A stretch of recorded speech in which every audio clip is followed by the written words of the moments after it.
کسی کے ہونے کا احساس مجھے ہر وقت ہوتا، جیسے کوئی غصے میں گھور رہا ہو، اور پھر رات روزانہ 2:45 پر وہ آوازیں۔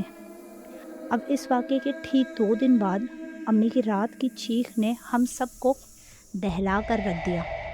میں اور بھائی کمرے میں گئے تو امی کی حالت خراب تھی اور ابو ان کو تسلی دے رہے تھے۔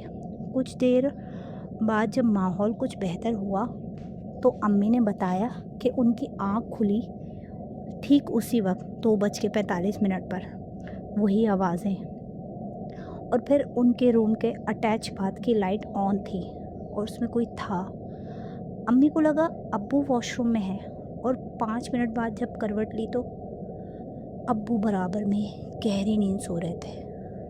امی نے واپس پلٹ کر دیکھا تو وہ سایہ امی کے سامنے سے غائب ہو گیا۔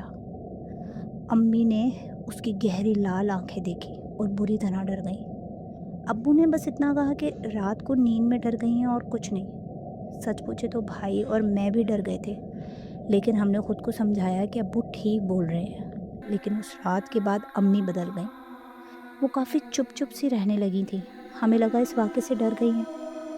ایک اچھی بات یہ ہوئی کہ اس واقعے کے بعد کافی دنوں تک کوئی پیرانارمل حرکت گھر میں ہوئی ہی نہیں۔ میں نے باقاعدہ نمازیں پڑھنا شروع کر دی تھی پابندی سے، اور بھائی نے بھی، اور ابو تو کبھی نماز مس ہی نہیں کرتے تھے، اور امی بھی کسی حد تک نارمل ہو گئیں۔ ہمیں اس گھر میں 1 مہینہ ہو چکا تھا۔ ایک دن ابو اور بھائی حیدرآباد گئے۔ ابو جان نے کہا کہ میرے کسی دوست کی والدہ کا انتقال ہو گیا ہے، جانا ضروری ہے۔ اس دن اتفاق سے میں کالج بھی نہیں گئی، اور امی نے اچانک ہی بہت عجیب لیکن بڑے ہی مضبوط لہجے میں کہا، آج اسٹور کھلنے کا وقت آ گیا ہے۔ اس سے پہلے کہ میں کچھ بولتی، امی اتنی تیزی سے اٹھیں اور اس تالے کو ایک جھٹکے سے توڑ دیا۔ میری تو حیرت کی انتہا نہیں رہی، یہ انہوں نے کیسے کیا؟ لیکن پھر مجھے لگا شاید پرانا تالا ہے اس لیے ٹوٹ گیا، وہ بھی اتنی آسانی سے۔ امی نے اس دروازے کو کھولا۔ کھلتے ہی جیسے اس بروکر نے کہا تھا، ایک بہت ہی عجیب سی بدبو، جیسے کچھ سڑ گیا ہو، اور سیلن اور گیلی مٹی کی بہت خوفناک سی بدبو پورے گھر میں پھیل گئی۔ لیکن امی بڑے ہی عجیب طرح سے اس اسٹور کو گھور رہی تھی، اور پھر جیسے ان میں بجلی سی دوڑ گئی۔ اکیلے ہی انہوں نے اس اسٹور کو صاف کرنا شروع کر دیا۔ میں نے کہا، امی میں ہیلپ کرواتی ہوں۔ انہوں نے جیسے سنا ہی نہ ہو۔ پھر مجھے عجیب وحشت سی ہونے لگی۔ اوپر سے وہ بدبو۔ میں اپنے کمرے میں چلی گئی، جہاں جا کر نہ جانے کیوں مجھے لگا کہ ابو اور بھائی کو مجھے بتانا چاہیے، اور میں نے ابو کو کال کر کے سب بتا دیا۔ شاید میری کال کوئی الارم ہی تھی ابو کے لیے، کہ انہوں نے بس اتنا کہا ہے نا، بیٹا جب تک میں اور بھائی گھر نہیں آتے تم کمرے سے باہر مت آنا۔ میں نے ابو سے کوئی سوال نہیں کیا۔ تقریباً 4 گھنٹے بعد ابو گھر واپس لوٹے۔ ان کی آواز سے ہی میں نے دروازہ کھولا۔ جتنی دیر تک میں اپنے کمرے میں انتظار کر رہی تھی، اس دوران میں 2 گھنٹے تک تو باہر سے امی کے کم کرنے کی آوازیں آ رہی تھی، لیکن 2 گھنٹے بعد مکمل سناٹا تھا اور میری گھبراہٹ بڑھتی جا رہی تھی۔ لیکن جب ابو نے آ کر دروازہ کھٹکھٹایا اور مجھے آواز دی تو میں نے دروازہ کھولتے ہی ابو کا چہرہ دیکھا، اور انہوں نے مجھ سے ایک عجیب سا سوال کیا، تمہاری امی کہاں ہیں؟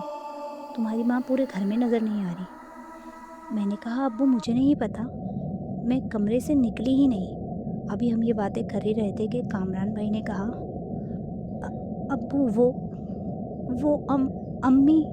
اور جب ہم نے پلٹ کر دیکھا تو وہ منظر، یا اللہ! امی لاؤنج میں ہوا میں بغیر کسی سہارے کے لٹک رہی تھیں، اور ان کی وہ آنکھیں ان کی نہیں تھیں۔ اتنی کریپی مسکراہٹ تھی کہ آج بھی وہ منظر یاد کر کے روح کانپ جاتی ہے۔ ہم سب بہت ڈر گئے تھے۔ انہوں نے فوراً اپنے ایک دوست سلمان انکل کو کال کیا۔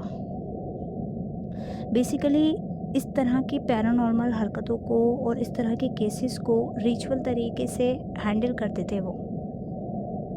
ابو کے کال کرنے کے 20 منٹ میں ہی انکل گھر آ گئے، اور جب یہ منظر انہوں نے دیکھا تو اپنی تسبیح کو جلدی جلدی گھمانا شروع کیا۔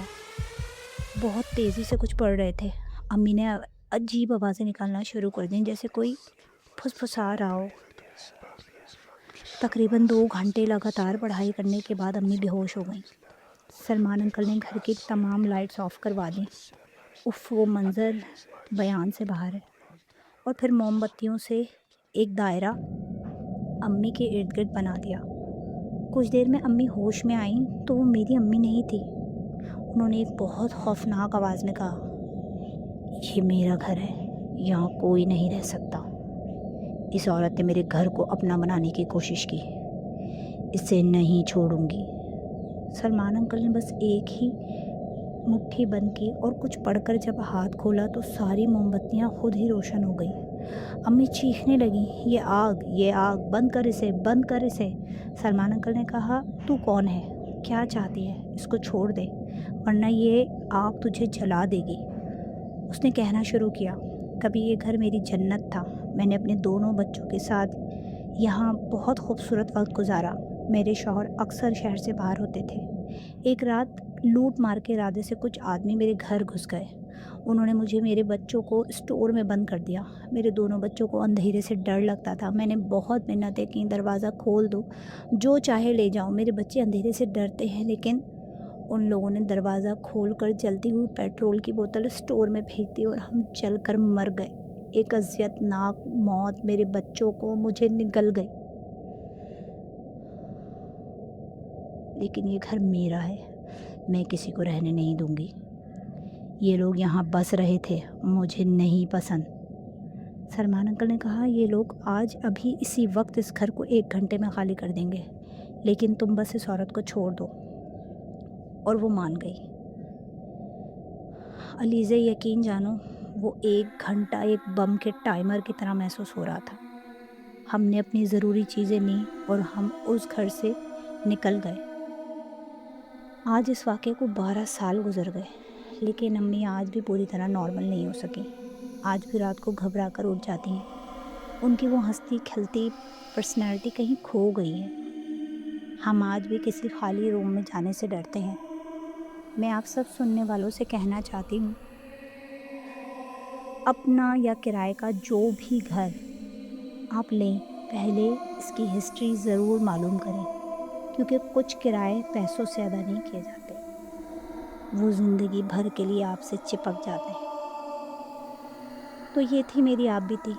اگر پسند آئی ہو تو چینل کو لائک اور سبسکرائب ضرور کر دیجیے گا، تاکہ ایسی اور سچی کہانیاں میں آپ کے لیے ضرور لے کر آؤں۔ شکریہ۔ اللہ حافظ۔